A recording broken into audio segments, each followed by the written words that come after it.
I'm often asked what is my favorite culinary destination. I have to say, maybe Transylvania, just north of the Carpathian Mountains. Now, my guide was Irina Georgescu, author of Tava and a couple other cookbooks, and I discovered something amazing, which is the baking of Romania. Now, in the baking, there are a few recipes we brought back. One is a cross between a lemon bar and cheesecake called Lichiu. It comes out in a big slab. It's absolutely amazing. Now, they also do pies in a very different way. They have 2 layers of dough with a thin layer of filling. In this case, it's apples and walnuts. It's absolutely delicious. And they also do a snack cake, which is just a basic cake recipe with some fruit in it and topped with a meringue layer. So please stay tuned as we bring you the lovely, the wonderful baking of Transylvania. Funding for this series was provided by the following.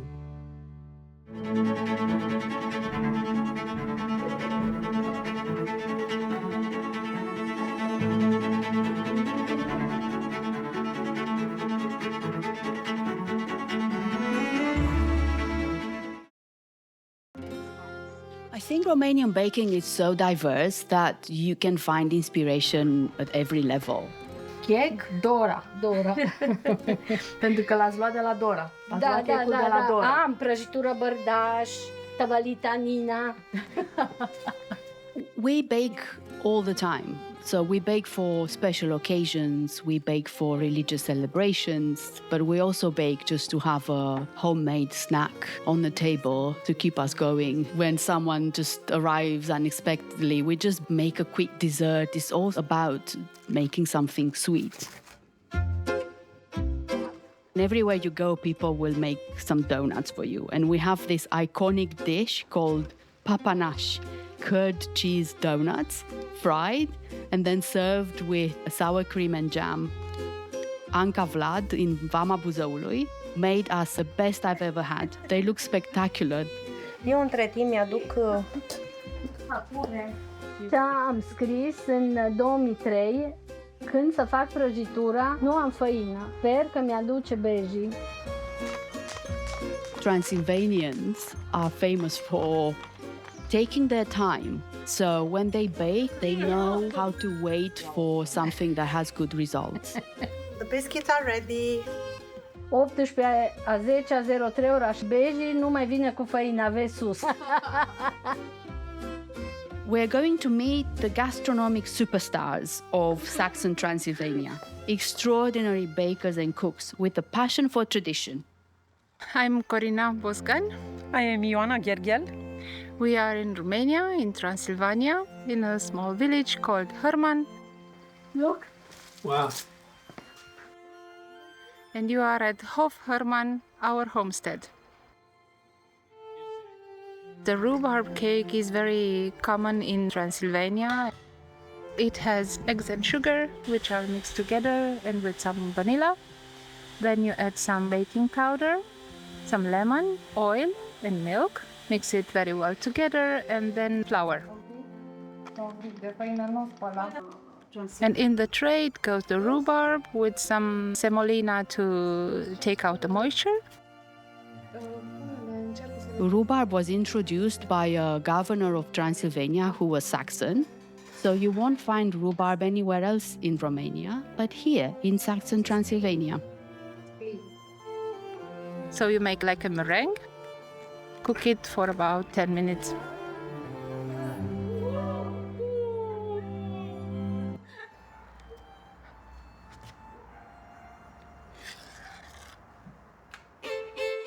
We are meeting Ibi Makarov in the charming village Saskis. Ibi is famous for her Lichiu pie. This pie says Saxon Transylvania more than any postcard.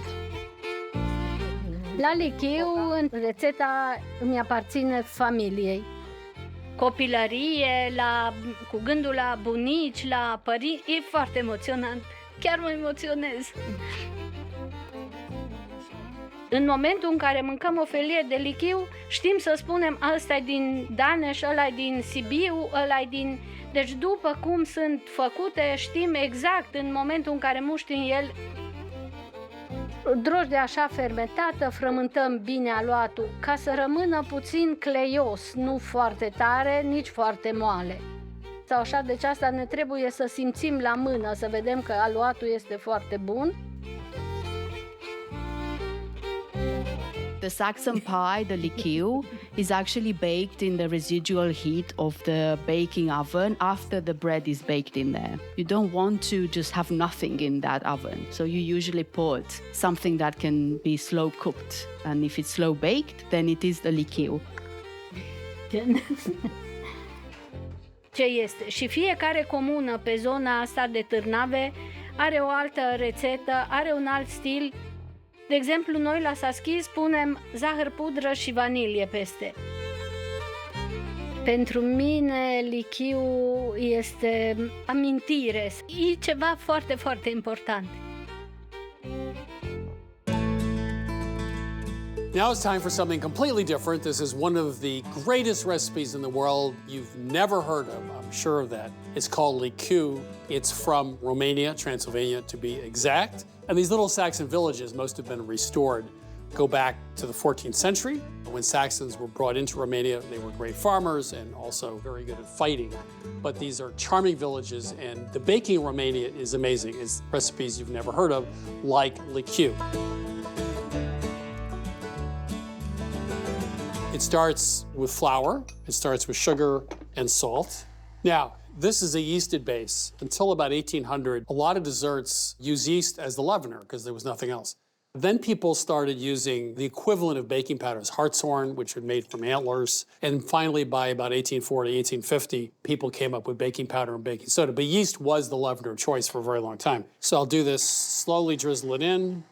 Now, this is going to be a fairly wet dough, sort of halfway between a bread dough and a cake batter. And we're going to do this for a couple of minutes just to smooth out the texture, and then we're going to let it sit, obviously, with the yeast. You know, one of the interesting things about going to Romania is that there's a tremendous number of tourists who are there to follow the trail of Count Dracula, who was a real person back in the late 14th century, early 15th century. And there's a castle there, which looks like something out of Disney World. I wonder if Disney World actually copied the design. The only problem with this castle is the original, quote-unquote, Dracula never went there. So if you do go to Romania, don't be taken in by the Dracula castle because it has absolutely nothing to do with Dracula.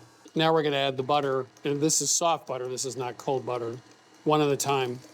So let's just take a look at this. This does not look anything like a bread dough, right? And we're going to let this rise for about an hour and a half in this bowl. So the dough has been resting about an hour, and that's about the time you should start on the other two parts of this dessert. The first is really simple. Crème fraîche, a little sugar, salt, egg yolks, and all I got to do is whisk them together. Now we're going to cook, I guess you call it a pudding. We have milk, sugar, a little less than a cup, salt. This is going to be thickened with semolina flour. It's made from durum wheat. It's a very hard wheat. The difference is that the kernel of hard wheat is harder, actually, than a kernel of soft wheat. So a soft wheat, you get a softer flour like a cake flour. It has lower gluten, lower protein content. Hard wheat obviously has more. So we're going to cook this for 2 or 3 minutes. It's going to simmer, and we're going to cook it. It's going to thicken, kind of like a pudding, and then it's going to start to stick a little bit to the bottom of the saucepan. A little vanilla. We didn't want to put that in earlier because we want all the flavor. And lemon again. The woman who showed this recipe to me, she had this amazing garden full of gnomes and leprechauns and all sorts of flowers. It was kind of cool. And she cooked sort of under an arbor outside. I don't think I've ever been anywhere where it sort of feels like you are back in the 15th century. So now the dough's risen, hour and a half. We're going to take it out, put it in the prepared pan. Clean hands. Smush it to the edges, just using my hands, and then we'll let it sit another 30 minutes. Okay, time to beat some egg whites. Now, here's the conundrum with egg whites. This is a pretty thick, you'd say, pudding, right? If you beat the egg whites stiffly and try to fold them in, you're just going to beat up on the egg whites and you're going to get rid of all that lift. So what you really want to do is to beat the egg whites to a very soft, barely peaks. I see recipes that beat egg whites for desserts without adding anything acidic or any sugar. Sugar will stabilize the foam. It'll make it much easier not to get destroyed. So even if a recipe does not call for adding sugar, take a couple tablespoons of sugar from the rest of the recipe and put it in with the egg whites. Sometimes I like to finish beating egg whites by hand, that is picking this up. The problem is these are so powerful that literally in seconds you can go too far. Now, that looks, I know, you're gonna say, hey, that guy on television's under beating his egg whites. I've spent time with pastry chefs who have pounded this into me that is actually fine. We're gonna take a third, a third, and a third. I think this is the thickest batter I've ever folded egg whites into, but this ain't no souffle. So layer 2, I'm gonna spread it out a little bit because I'm gonna have to do it with an offset spatula. Now we have the crème fraîche topping, and that just gets poured on. Now this is one of these recipes where like you get everything perfect, you have the 3 layers, you're so proud of yourself, and then you trip and spills on the floor. So I'll be very careful to get this in the oven. 400 degrees, about 35 minutes. So here we go, carefully.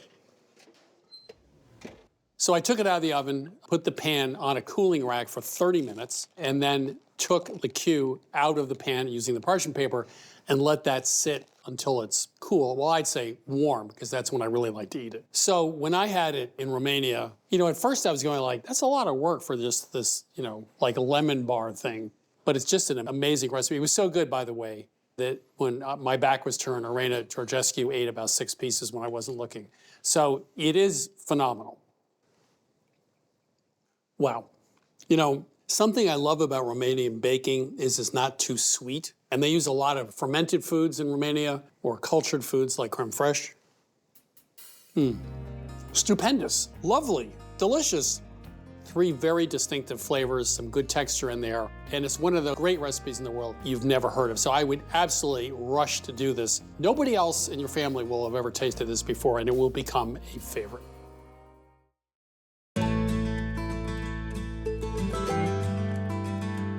Irina also introduced us to placenta cu media, which is a slab pie bar. We love this unique take on apple pie. It's shredded apple in between 2 layers of a tender crust. It's a very, very simple dough. So I've got some flour, a little bit of salt, and this is a little unusual. We're using a little bit of baking powder. That adds a little bit of tenderness and a little bit of sugar. And to that, I'm gonna add our butter. I'm gonna process that until it's like coarse sand with a few pebbly bits.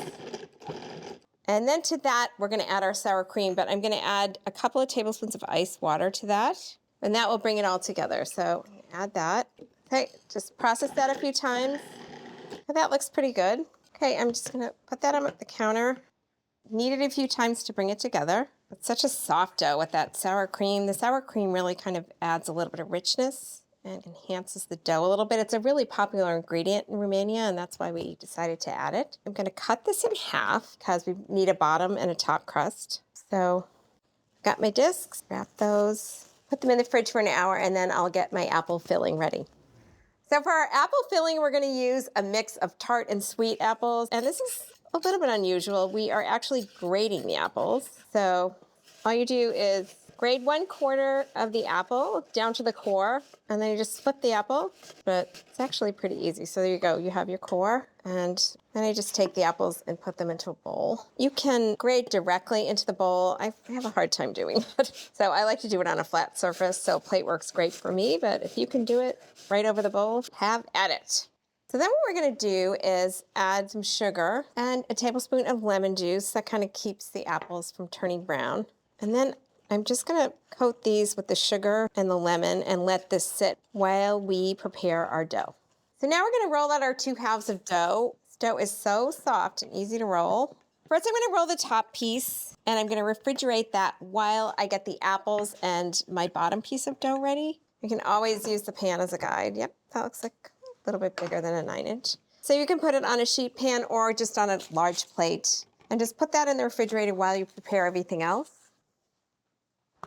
So I'm gonna do the bottom of our crust right now. I'm afraid to use a little flour if it sticks a little. So I'm using a springform pan that I have sprayed with a little bit of baking spray. And I'm just gonna put this on the bottom of the pan. And using my fingers, I'm just gonna press it evenly around the bottom. And if there's any places where you have a gap, you just pull a little piece and patch it up.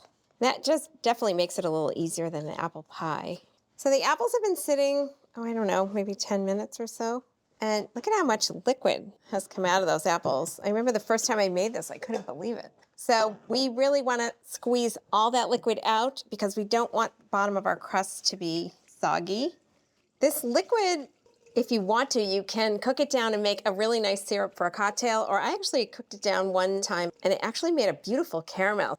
And to this, I'm gonna add some more sugar and cinnamon and a little bit of salt. I'm gonna sprinkle them over my apples, and I'm gonna use my hands to get that sugar, cinnamon in there, but also to kind of break it up a little bit so I can sprinkle it on top of our crust.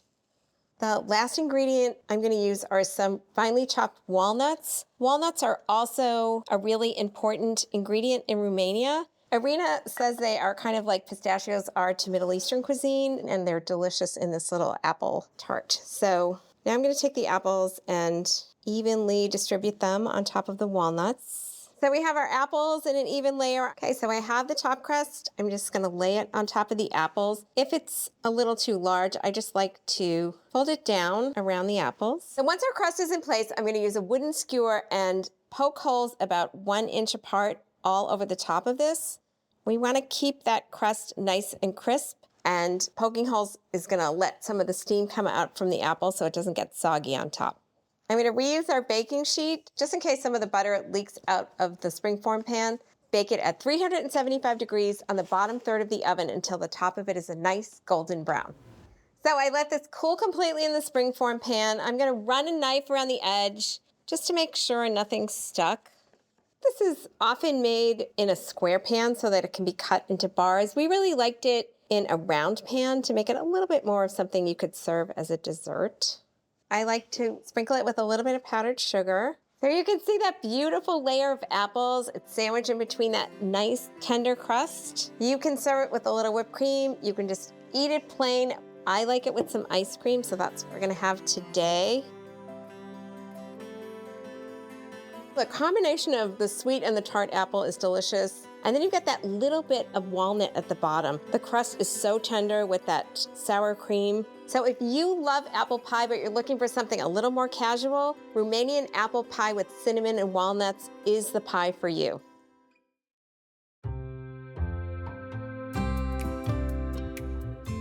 This beautifully rustic Romanian cake is flavored with vanilla, lemon, and then topped with a billowy cloud of meringue that becomes golden brown in the oven. When Chris had this cake at Hofharman, the homestead of Irina and Iona in Transylvania, they made it with rhubarb because the region is known for its rhubarb. But the region also grows apples, plums, and cherries. So we opted for cherries since rhubarb is so seasonal. So the first thing we're going to do is add a little sugar to the cherries so that the sugar can extract the excess juice, which prevents the cake from becoming a little too soggy.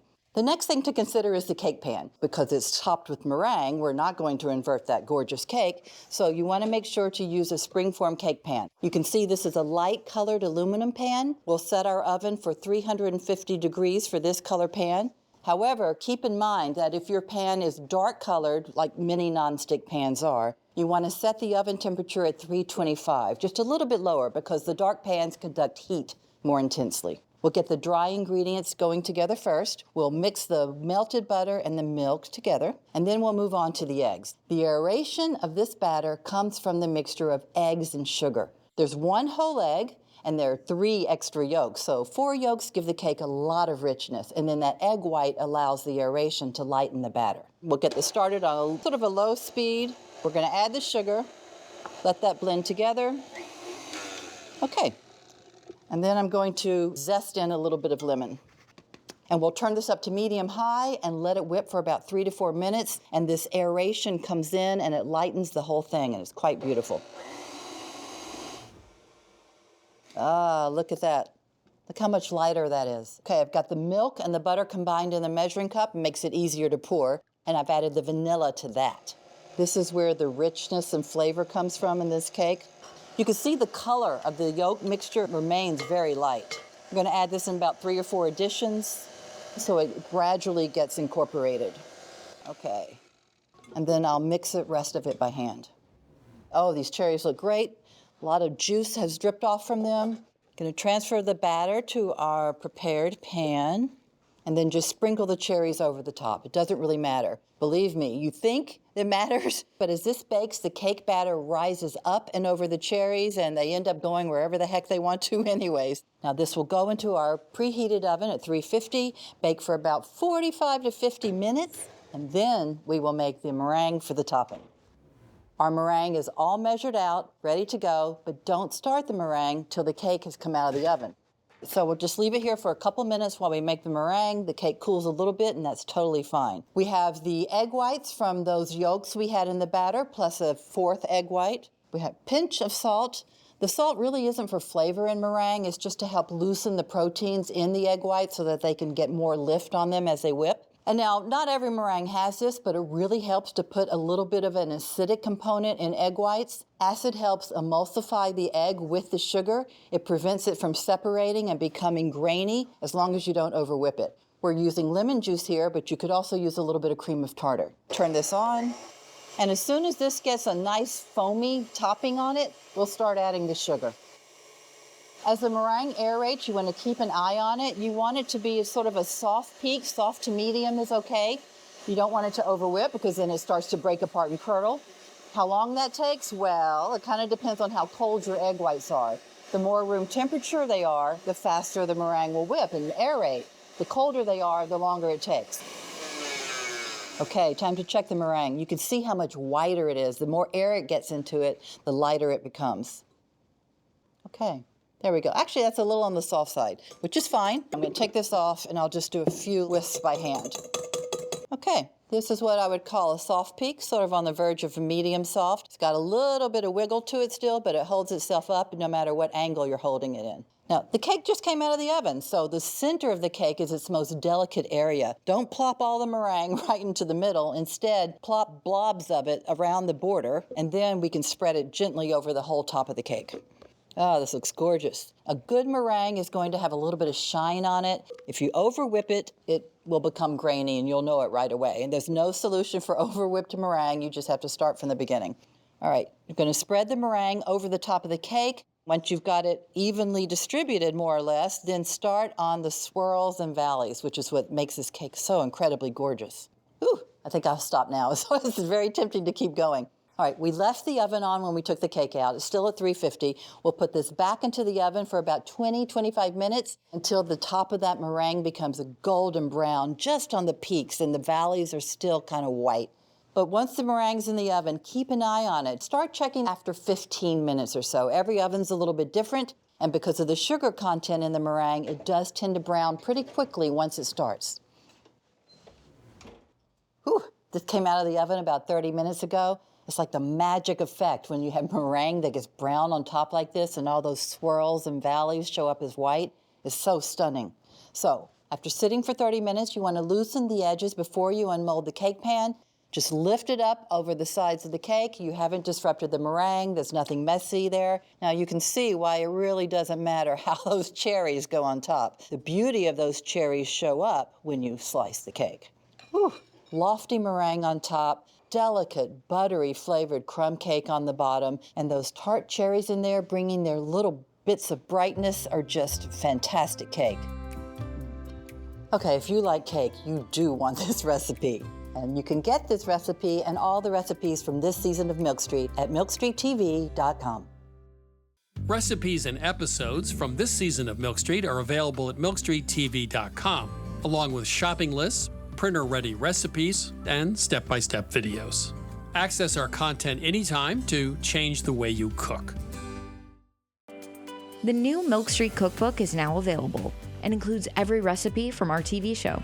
From Vietnamese chicken salad and tiramisu to easy stretch pizza dough and Austrian apple strudel, the new Milk Street Cookbook offers bolder, fresher, simpler recipes.